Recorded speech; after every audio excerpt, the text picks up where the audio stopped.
Alright, flaps are full. Coming in at about 80 knots. 85. Somewhere in there, it doesn't really matter. Lined up. Looking for that box of action.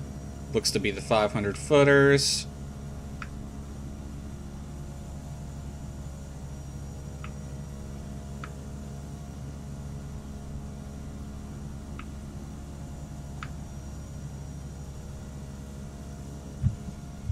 A little bit of trim here, help me out. Coming over the numbers. Throttle out. Pitching up.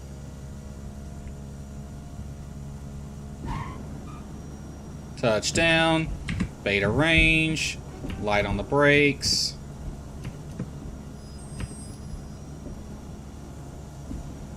Not too concerned with landing length, got plenty of runway. No need for any more brakes. We'll just turn off at this taxiway up here.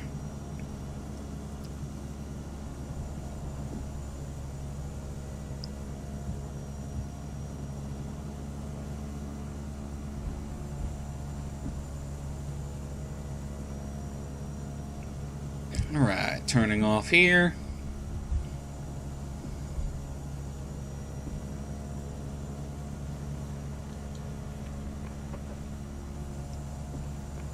Alright, we're on Charlie, short of Alpha. 121.7 for Cessna 177. Alright, get clear of the runway. Alright, so just landed on 3.5. We've been told to contact ground, but before we do any of that, I'm going to set parking brake just to help me out real quick so the plane doesn't roll anywhere. Once we are clear of the whole short line, gotta be clear of that first before we do anything else. We want to do the after landing flows, which are pretty simple. Condition lever to low idle, radar verify and standby, transponder to on, lights, landing and strobe lights off, and switches if the ignition was on, bring that to off. Standby power needs to be on. Inertial separator needs to be back to normal. So it's basically an upside down U. We start here, go here, over to here, then here.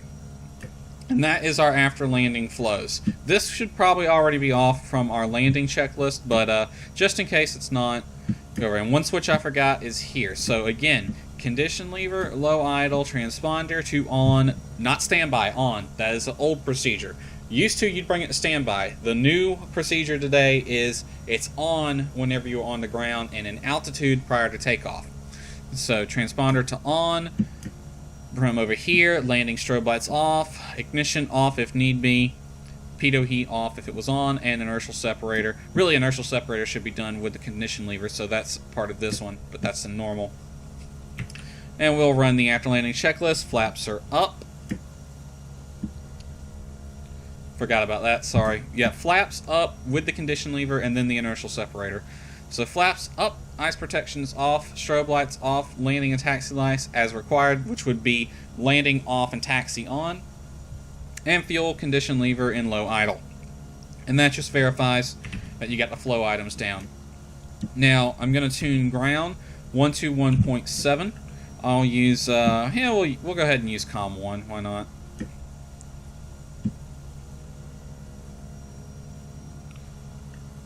If you're wondering why my switches and plane setup doesn't always match the way it was in the last video when we left off, it's because I use a save flight to bring me back, because I don't record all these on the same day. So that's why. Alright, I got ground tuned 121.7. I'm not going to use them though. I'm instead just going to use GSX. We're going to taxi to parking, and we'll use slot 4 today. Request follow me. No, I know where it's at. The parking is at the base of the tower over there, and the FBO is just going to be ASIG. Why not? Alright, so if we was using ATC, we'd report we're on Charlie, short of Alpha, taxi to the FBO. There's only one FBO at this field. Alright, so brakes are off, and just like taxi out, we'd be conservative with our throttle settings. We want to use a little bit of throttle above flight idle to get us going. And once we are up and moving, though, we want to bring the throttle back to flight idle or into the beta range to stay there. The plane does slow up a little bit, so you kind of have to play with the throttle every now and then. There's a very fine line there. You can see beta range. If I increase it just a little bit, boom, there's flight idle. So right here is actually the beta range. It's where the sim starts detecting that it's in beta range, even though the lever doesn't agree with it. Alright, I see 2 airplanes there. Looks like a Cessna, another Cessna Caravan. And somebody on the other side of him. The fuel truck's next to him, so one of those airplanes is fueling up and is about to leave. Probably that airplane next to the Caravan. I see the baggage truck that marks where we want to park, and the pushback truck. I'm going to go into external view real quick. Alright, it's a reversed position. So the way we got to do this is I'm going to taxi onto the other side of these trucks and then turn in.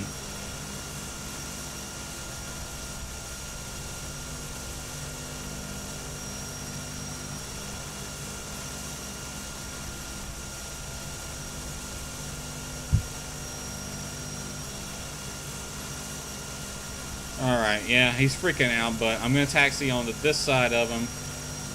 Then we'll turn in. I got to watch myself here. This is a tight ramp. Holy hell.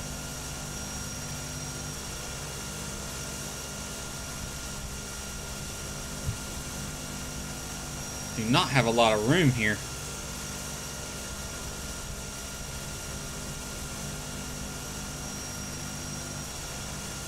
I'm going to watch that baggage truck. I don't want to hit it.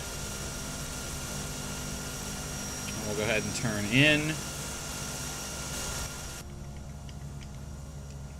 And follow the marshaller's instructions. Come straight ahead, he says. Alright, we're getting close.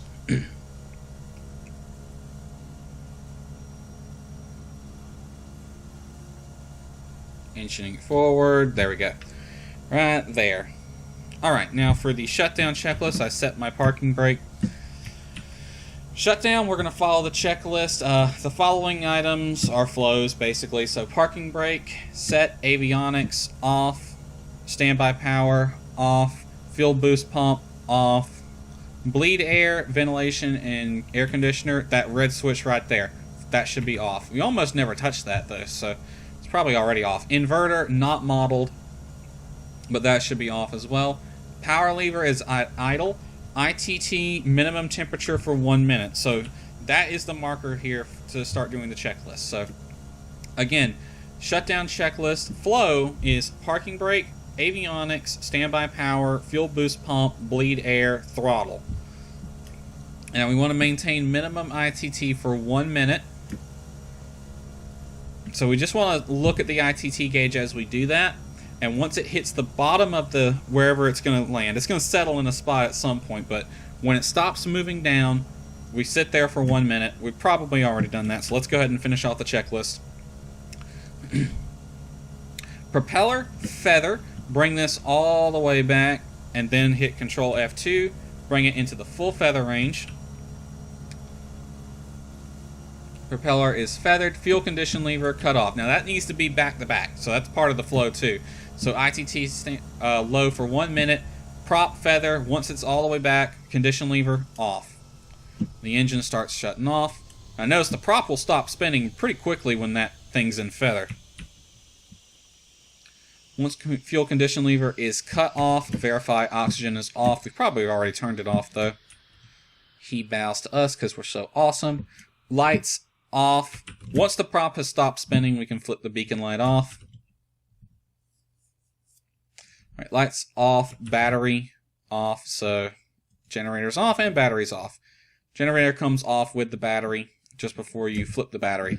And then controls locked, fuel tank selectors both off, tie downs, external covers, all that fun stuff. We can go ahead and open the door. So once the battery is off, just flip these to off.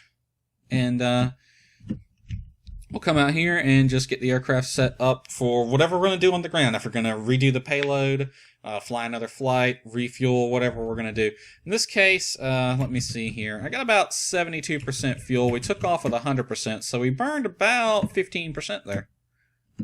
There it goes. He's just going to stand there. All right, so I think we will do a refuel real quick. So going to go ahead and request refueling. Here comes the fuel truck.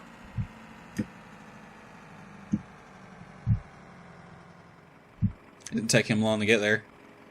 And we'll go up to 100% fuel.